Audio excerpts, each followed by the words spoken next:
orang desa itu mandiri, Bu. Makan sayur-sayure dewek, makan sego berase dewek, makan ayam-ayame dewek, makan endok-endoke pitek goblok. Ini pengajian, Cok.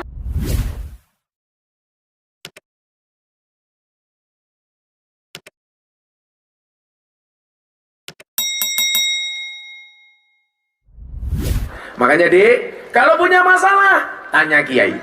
Contoh yang kemarin rame di media sosial, gagal nikah gara-gara minta mahar sertifikat rumah. Cowok-cowok langsung bilang, dasar cewek matre. Nanti dulu, nggak ada istilah cewek matre, yang ada cowok kere. Coba saya mau tanya sama mbak-mbak, kamu pilih yang mana kalau cari suami, good looking apa good rekening? Cewek saiki good rekening. Makanya kenapa wajahnya istrinya Pak Lurah glowing? Karena berangkat dari good rekening menjadikan wajah istri glowing. Di balik wajah istri Pak Lurah yang glowing, ada Pak Lurah yang golong komeng. Assalamualaikum warahmatullahi wabarakatuh. Waalaikumsalam warahmatullahi wabarakatuh. Alhamdulillahil qail, a'udzu billahi samil alim minasyaitonir rajim. Bismillahirrahmanirrahim. Walau syi'na la rafa'nahu biha walakinnahu akhlada ilal ardi wattaba'a hawah. Famasaluhu kamasalil kalbi in tahmil alaihi yalhas aw tatsrukhu yalhas. Dzalika masalul qaumil ladzina kadzdzabu bi ayatina faqsusil qasasa la'allahum yatafakkarun. Allahumma shalli wa sallim wa barik ala sayyidina wa maulana Muhammadin wa ala alihi wa sahbil mujahidin at-tahirin. Rabbi shrah li sadri wa yassir li amri wahlul 'uqdatam min lisani yafqahu qawli, amma ba'du. Hadratal muhtaramin, para masyayikh, para kiai, para habaib, tokoh agama, tokoh masyarakat, para sepuh bini sepuh yang saya muliakan, para pejabat yang berkenan hadir dalam semua tingkatannya, termasuk TNI Polri yang saya hormati, segenap panitia pengajian dalam rangka haflah akhirus sanah TPQ Nurul Huda Madin Al-Falah, Desa Pejawaran, Kecamatan Pejawaran, Kabupaten Banjarnegara. Bapak Ibu kaum muslimin wal muslimat rahimakumullah. Beli semangka bakule perawan, perawane ayu bokonge lemu. Hai orang Banjarnegara yang cantik dan tampan, izinkan aku mengucapkan I love you. Terima kasih atas kesabarannya duduk dan menunggu. Karena memang hidup itu isinya cuma dua. Kalau nggak suka, duka. Bersyukur ketika suka, bersabar ketika duka. Tapi suka dan duka itu akan menjadi indah manakala kita bisa menikmatinya.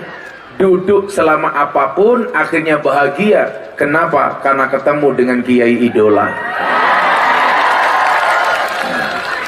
Saya cuma saran, baiknya sih banser polisi depan saya duduk saja, nggak usah berdiri, nggak apa-apa, insya Allah aman. Nah, duduk saja. Yang perlu kalian tahu, ingat, mereka datang pengen melihat wajahku, tidak pengen melihat bokongmu. Bapak Ibu yang saya muliakan, saya tadi berjalan jauh, dan saya pikir Purbalingga Banjarnegara itu tidak jauh, tapi ternyata dari gunung ke gunung. Ini kalau nggak salah ini adalah Banjarnegara lantai 7.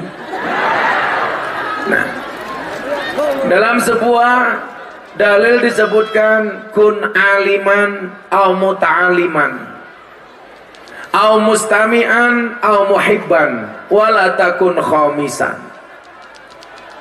Jadilah orang alim, kun aliman.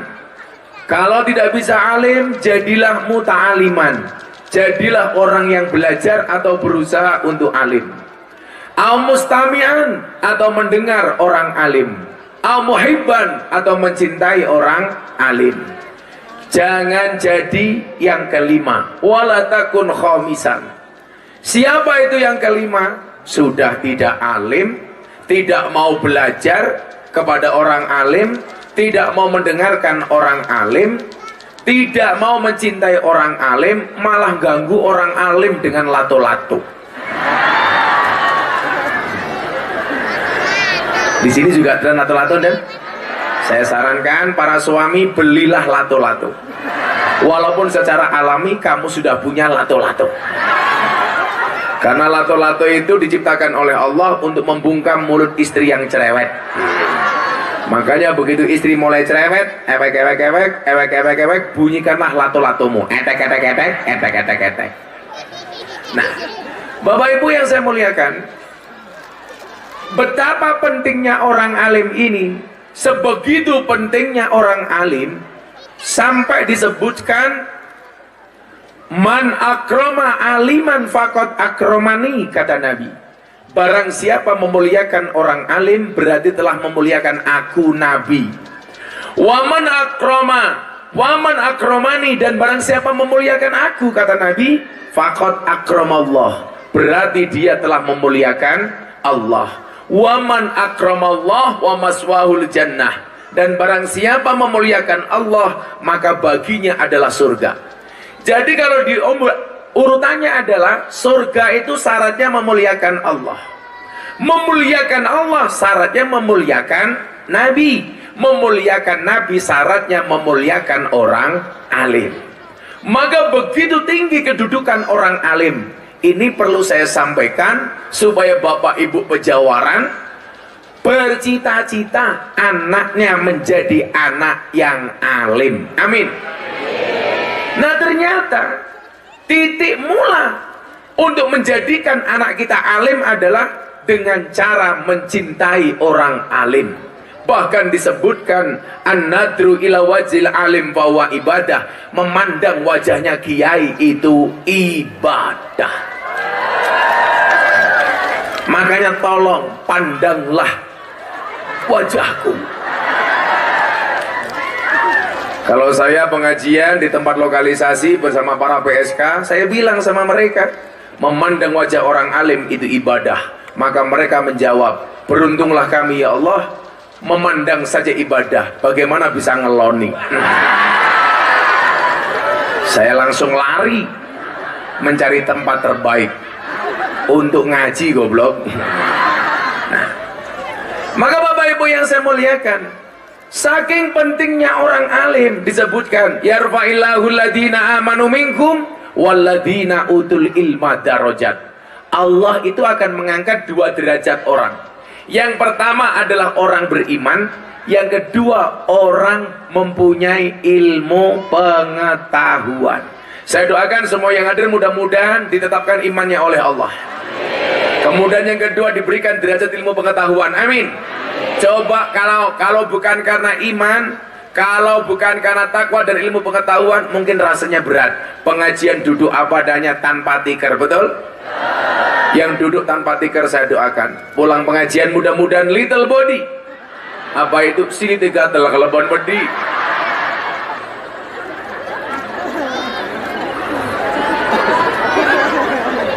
Nah, sehingga kemudian apa? Iman harus dipertahankan. Itulah yang kemudian menjadi pertanyaan sahabat saya Deddy Corbuzier. Ketika pulang Jumatan dia bertanya kepada saya, Gus izin saya mau tanya. Kamu mau tanya apa? Bagaimana cara saya bisa mempertahankan iman dan Islam? Pertanyaan itu dia sampaikan seminggu setelah masuk Islam. Saya jawab sama Deddy, botak dengerin. Orang mohon maaf saya bilang, Allah itu tidak hanya memberikan hidayah iman dan hidayah Islam tanpa diuji. Maka kemudian ada musuh kita yang namanya setan, yang disebutkan dalam Al-Quran, innahu lakum aduwwum mubin. Sesungguhnya setan itu adalah musuh kamu yang paling nyata. Nah, Allah tidak hanya memberikan iman, tapi juga musuh, yaitu setan. Bapak Ibu, setan itu tidak mencuri rumahmu, setan itu tidak mencuri sertifikatmu, setan itu tidak mencuri uangmu, tetapi setan senantiasa mengintai dan berusaha mencuri iman darimu. Kenapa? Karena setan tahu harta yang paling berharga bagi seorang muslim adalah iman. Maka Bapak Ibu, kenapa kita harus dekat dengan orang alim? Karena orang-orang alim itulah yang menuntun kita untuk kenal dengan Allah, yang menuntun kita kenal dengan Rasulullah. Makanya kalau orang tidak mau ngaji kepada guru, saya langsung ngaji saja nyontoh Allah, Anda salah. Kenapa salah? Allah itu tidak makan sementara kita makan. Kok kamu nyontoh Allah? Kamu salah. Allah itu tidak pernah tidur sementara kita tidur. Allah maha mendengar yang pendengarannya tidak butuh telinga. Allah maha melihat yang penglihatannya tidak butuh mata. Maka kita tidak bisa langsung belajar dari Allah. Dengan siapa kita belajar? Dengan Rasulullah. Tapi langsung dengan Rasulullah kita juga tidak mampu. Kenapa? Karena mata kita tidak pernah menatap Rasulullah. Bahkan banyak di antara kita sampai usia lanjut ngaku umatnya Kanjeng Nabi, tidak pernah mimpi ketemu dengan Kanjeng Nabi. Padahal kalau mimpi ketemu Kanjeng Nabi, wallah itu adalah Nabi. Tapi kalau jenengan mimpi ketemu dengan kepala desa, bisa jadi itu gerandong. Kepala desa saya ngerti ya. Oh iya.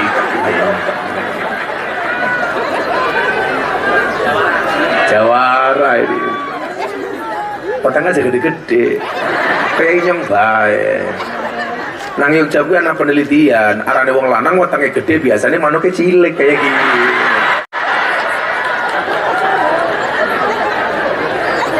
Arane wong gede wetenge gede manuknya cilik. Gus Miftah wetenge cilik berarti manuknya malah apa?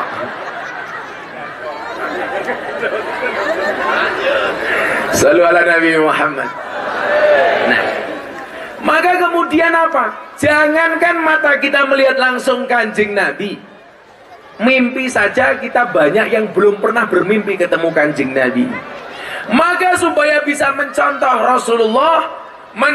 Rasulullah atas perintah-perintah Allah, kita dibutuhkan belajar dengan ahli warisnya para Nabi. Siapa? Al-ulama alladzina hum warasatul anbiya. Maka kalau kita tidak bisa dekat dengan Nabi, minimal dekat dengan ahli warisnya. Panitia sok tahu saya puasa, sok tahu loh saya puasa untuk Pak Lurah saja. Pak Lurah lumayan kasih Pak Lurah sama Pak Polisi, Pak Kapolsek ya. Masya Allah, kotanya gede temen ya. Itu Kapolsek, oh Pak Wakapolres.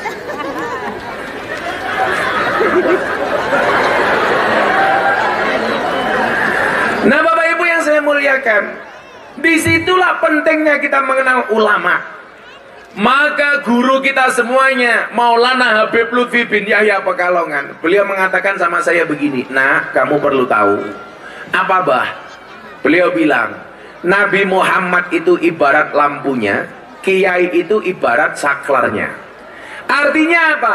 Anda tidak akan pernah mendapatkan terangnya lampu kalau tidak pernah memegang saklarnya. Artinya apa? Anda tidak akan pernah mendapatkan syafaatnya Nabi kalau tidak dekat dengan ahli warisnya. Siapa ahli warisnya? Al-ulama alladzina hum warasatul anbiya. Maka saya selalu bilang, ibu, bapak, kiai itu tugasnya tidak untuk dicontoh, tapi ngajak umat untuk mencontoh Kanjeng Nabi. Karena contoh yang paling komplit hanya Kanjeng Nabi. Maka kemudian apa? Ulama didesain oleh Allah dengan memiliki kelebihan masing-masing. Ada ulama mempunyai kelebihan A, B, C, dan D, dan seterusnya. Kenapa? Karena falikuli syai'in maziyah. Semua orang itu punya kelebihan masing-masing. Maka yang perlu kita lakukan apa?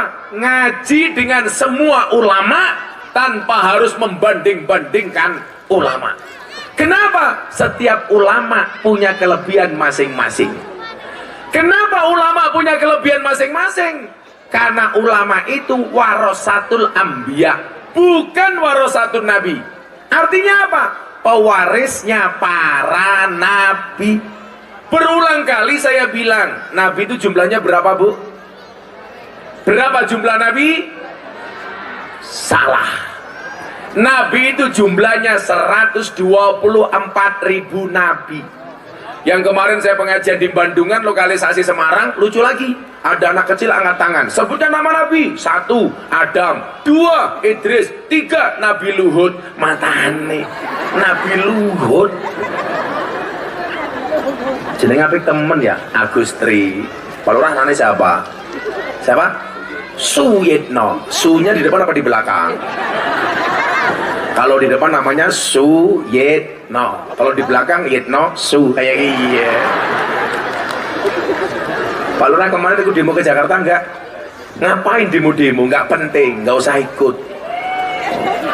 Demo-demo minta masa perpanjangan jabatan. Udah ngopeni warganya saja, selamat amin. 6 tahun 3 periode itu sama dengan 18 tahun. Dari 6 tahun minta perpanjangan 9 tahun. Alasannya supaya warganya meminimalisir konflik. Alasannya bukan itu. Kenapa kepala desa minta perpanjangan waktu 96 dari 9 tahun? Karena modalnya belum balik.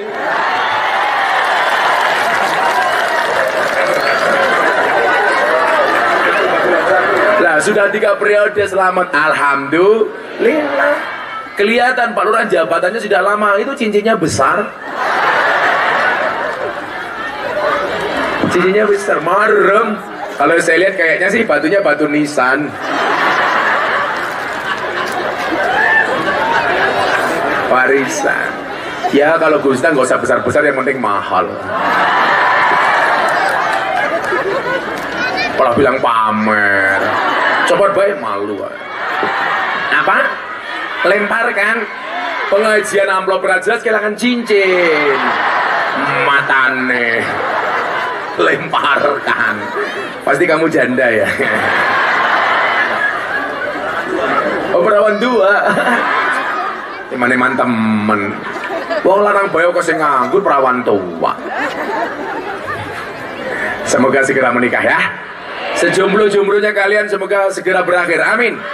Di mana berakhirnya? Kalau tidak di pelaminan, minimal di pemakaman.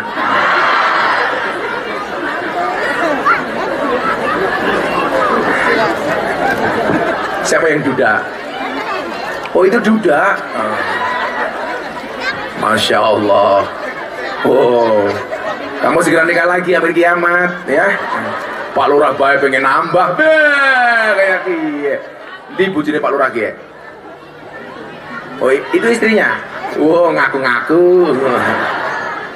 Kayak bujine Rika. Kok yang kemarin dibawa ke pondok beda.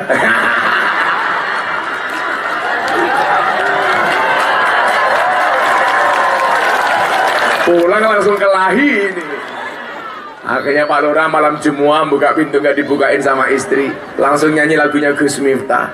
Saben malam Jumat bojoku angel digugah.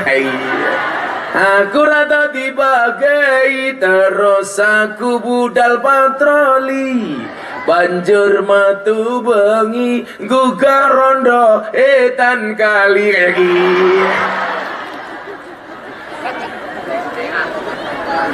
Ora bulurah ora. Itu fakta.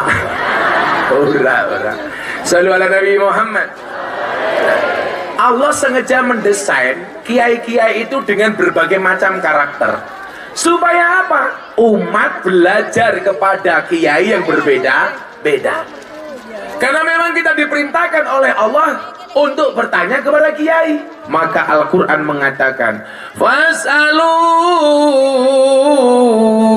ahla dzikri in kuntum la ta'lamun. Maka bertanyalah kepada ahli dzikir, ulama, kiai, fuqaha, ketika kamu tidak mengetahui sebuah persoalan. Makanya kalau punya masalah, tanya kiai. Contoh yang kemarin ramai di media sosial, gagal nikah gara-gara minta mahar sertifikat rumah. Cowok-cowok langsung bilang, dasar cewek matre. Nanti dulu, nggak ada istilah cewek matre, yang ada cowok kere. Coba saya mau tanya sama mbak-mbak, kamu pilih yang mana kalau cari suami, good looking apa good rekening? Cewek saiki good rekening. Makanya kenapa wajahnya istrinya Pak Lurah glowing? Karena berangkat dari good rekening menjadikan wajah istri glowing. Di balik wajah istri Pak Lurah yang glowing, ada Pak Lurah yang golong komeng.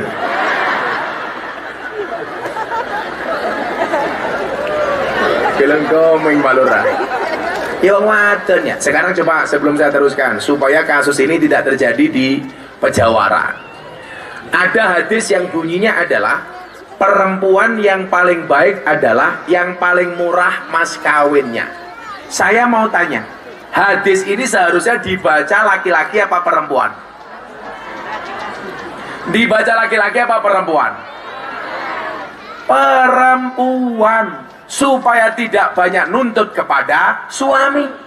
Kalau yang membaca laki-laki bahaya, nanti dia akan mengatakan, tuh dengerin kata Nabi, perempuan yang paling baik yang paling murah. Salah. Itu adalah bahasa tawaduknya perempuan supaya tidak banyak tuntutan kepada suami. Sekarang dibalik, Nabi Muhammad menikah dengan Siti Khadijah, mas kawinnya 20 ekor unta. Itu hadis yang baca laki-laki apa perempuan? Laki-laki, supaya lebih bertanggung jawab kepada istri. Kalau yang membaca istri bahaya Pak Lurah. Tuh dengerin, Kanjeng Nabi 20 ekor unta, masa kamu enggak? Makanya dulu ketika saya menikah Pak Lurah, saya mencontoh Kanjeng Nabi. Tapi Kanjeng Nabi 20 ekor unta, Gus Miftah 20 ekor tengu. Karena aku miskin. Dulu saya miskin banget Pak. Sampai miskinnya nggak ada perempuan yang mau pacaran sama saya. Semuanya menjauhi saya. Tapi hari ini saya katakan, di balik kesuksesan seorang laki-laki akan ada banyak mantan yang menyesali. Gitu Bapak Kapolres, santai aja. Tapi kalau Pak Kapolres, Pak Lurah, Bapak Kapolres, Pak Polisi ini beda. Di balik kesuksesan seorang laki-laki ada doa dari seorang istri, betul? Itu artinya semakin banyak istri, semakin banyak yang mendoakan. Iya, kayak gitu. Setuju ibu-ibu?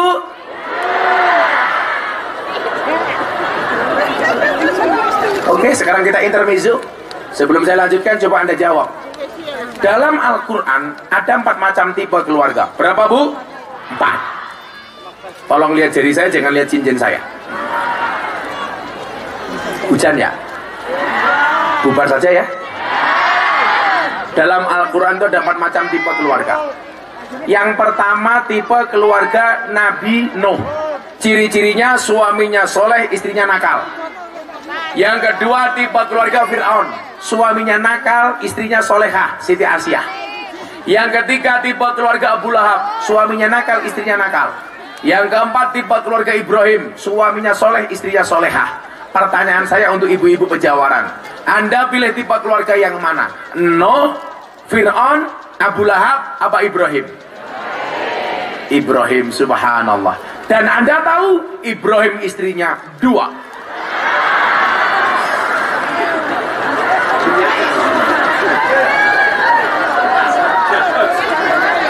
Bu Lurah langsung teriak, enggak jadi Ibrahim Fir'aun ya ora apa-apa. Malah sekarang Pak Jokowi presiden disama-samakan dengan Fir'aun. Naudzubillahi min dzalik. Fir'aun itu hanya nisbat kepada orang kafir yang ngaku Tuhan. Pak Jokowi itu beriman, Pak Jokowi beragama, maka tidak layak disamakan dengan Fir'aun. Kita nggak usah ikut-ikutan. Naudzubillahi min dzalik. Dan presidennya kurang apa ya? Anak COVID diwenehi BLT, betul? Begitu muncul BLT yang pusing kepala desanya. Kenapa? Karena BLT diperuntukkan untuk orang miskin. Orang Pejawaran yang kaya juga ngaku miskin. Yang punya mobil ngaku miskin. Wonge ya teka ya. Ya melu guyu. Biasanya jilbabe pink.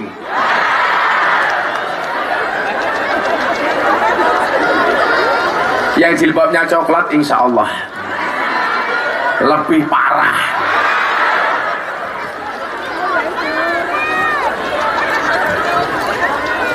Ada COVID, presiden ngasih BLT, betul Pak Lurah?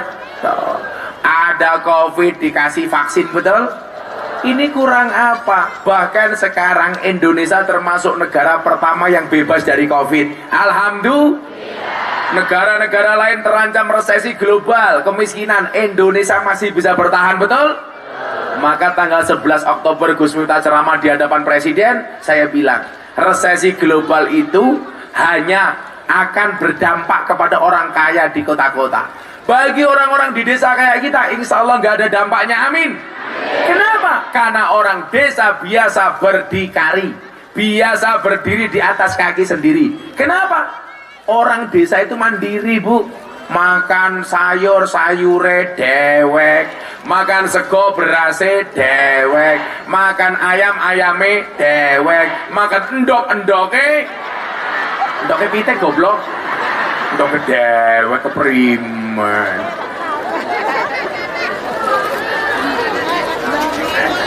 Apa lanjung? Oh mumet, ya perawan tua ya keprimen.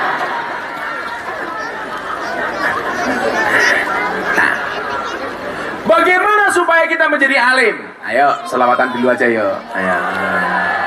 Ini yang lemu-lemu siapa penyanyi? Kalau lemu-lemu temen ya. Sawah bokong kabeh kepri.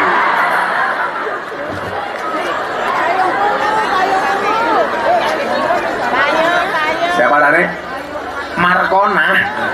Sing ngendi Markona ki ya? Ya Allah wetange gede teman. Minta lagu apa Bapak Ibu? Minta lagu apa? Bujoloro. Kalau dulu Didi Kempot ngasih lagu saya dulu Jambu Alas. Jambu alas ning tengah sawah, wae limo sing mateng loro. Ayo ngaji sareng Gus Miftah, sing isih rondo ndang entuk bojo. Amin. Sama bojone? Iya. Apa ya? Pak Lurah minta lagu apa? Mangku Pura kepring. Emang Banjarnegara bisa lagu Mangku Pura? Mangku Pura. Ini pengajian, Cok. Pak Kapolres mau kemana? Potongnya gede temen. Oh, Pak Kapolres datang. Alhamdulillah. Sholawat ala Nabi Muhammad. Lagu Joko Tingkir baik ya. Tapi sirnya Gus Miftah. Sing mengoke banter tak dongake muga-muga utange lunas. Walaupun bisa lunasi mudah-mudahan sing utangi lali. Syukur-syukur sing utangi mati ya. Salatullah salamu dipakai sang keminyong. Primen ya.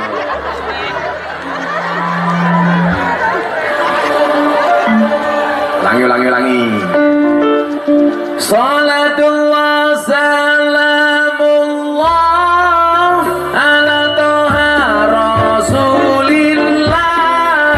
Salatullah salamullah ala yasin habibillah. Ala yasin habibillah.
Oh Tuhan